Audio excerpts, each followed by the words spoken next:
ನಮಸ್ತೆ ಫ್ರೆಂಡ್ಸ್, ನಾನಿವತ್ತು ಕೊಬ್ಬರಿ ಎಣ್ಣೆ ಮಾಡೋದು ಹೇಗೆ ಅಂತ ಹೇಳೋದನ್ನು, ಅದರ ಹಿಂದಿನ ಪ್ರೋಸೆಸ್ ಏನಿದೆ ಅಥವಾ ಅದನ್ನು ನಾವು ಮಿಲ್ಲಿಗೆ ಕೊಡೋ ಮೊದಲು, ಎಣ್ಣೆ ಮಾಡಿಸೋ ಮೊದಲು ಕೊಬ್ಬರಿಯನ್ನು ಯಾವ ಥರ ಎಲ್ಲ ಮಾಡಬೇಕಾಗ್ತದೆ ಎಂಬುದನ್ನು ಹೇಳಬೇಕು ಅಂತಿದ್ದೀನಿ.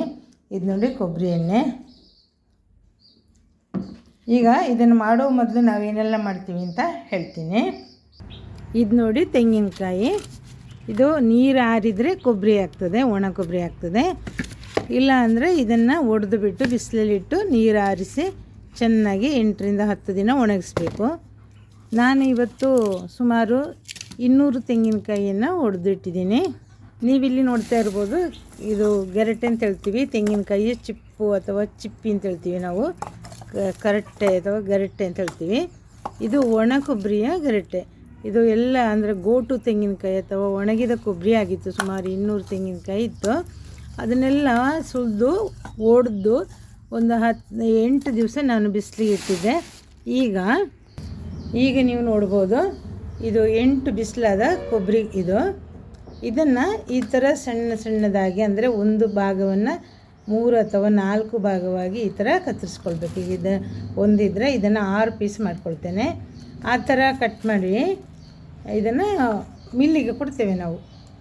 ನೋಡಿ, ನಾನು ಸುಮಾರು ತೆಂಗಿನಕಾಯನ್ನು ಒಣಗಿದ್ದನ್ನು ಕಟ್ ಮಾಡಿ ಇಟ್ಕೊಂಡಿದ್ದೇನೆ. ಹಾಗೆಯೇ ಅದ್ರ ಜೊತೆಲಿ ಹಾಳು ತೆಂಗಿನಕಾಯಿ ಅಂತ ಬರ್ತದೆ ನೋಡಿ. ಇದು ಹಾಳಾಗಿರೋದು, ಅಂದರೆ ಸ್ಮೆಲ್ ಬರ್ತದೆ, ಕೆಲವು ಕೊಳ್ತಿರ್ತದೆ, ಮೊಳಕೆ ಬಂದು ಹಾಳಾಗಿರ್ತದೆ.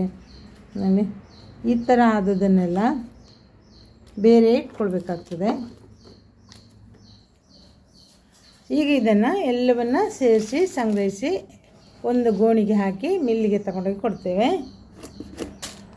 ಹೀಗೆ ಕಟ್ ಮಾಡಿಕೊಂಡು ಮಿಲ್ಲಲ್ಲಿ ಇದನ್ನು ಪ್ರೋಸೆಸ್ ಅವರು ಮಾಡ್ತಾರೆ. ನಾವು ಬರೀ ರೆಡಿ ಮಾಡಿ ಅವರಿಗೆ ಕೊಡೋದು ಮಾತ್ರ. ಅವರು ಅದರ ಚಾರ್ಜ್ ಹಾಕ್ಕೊಂಡು ನಮಗೆ ಎಣ್ಣೆಯನ್ನು ಕೊಡ್ತಾರೆ. ಹಿಟ್ಟು, ಅದರ ಹಿಂಡಿ ಅಥವಾ ಹಿಟ್ಟು ಏನುಂಟು ಅದು ನಾವು ಬೇಕಿದ್ದರೆ ತೊಗೋಬೋದು. ನಮ್ಮಲ್ಲಿ ದನ ಸಾಕುವರಿದ್ದರೆ ತಗೊಳ್ತಾರೆ. ನಾವೇನು ಮಾಡ್ತೀವಿ, ಅಲ್ಲಿ ಎಣ್ಣೆ ತಗೊಳ್ಳುವಾಗ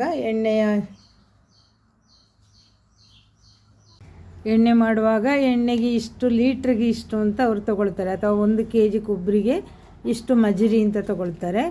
ಆವಾಗ ಅದರ ಹಿಂಡಿಗೆ ಒಂದು ರೇಟನ್ನು ಫಿಕ್ಸ್ ಮಾಡ್ತಾರೆ ಅವರು. ಆ ರೇಟಲ್ಲಿ ಇದನ್ನು ಮೈನಸ್ ಮಾಡಿಕೊಂಡು ಸ್ವಲ್ಪ ಹೆಚ್ಚಿಗೆ ಹಣವನ್ನು, ಮೇಲೆ ಜಾಸ್ತಿ ಬರುವ ಹಣವನ್ನು ಕೊಟ್ಟು ಎಣ್ಣೆಯನ್ನು ತಗೊಂಡು ಬರ್ತೇವೆ.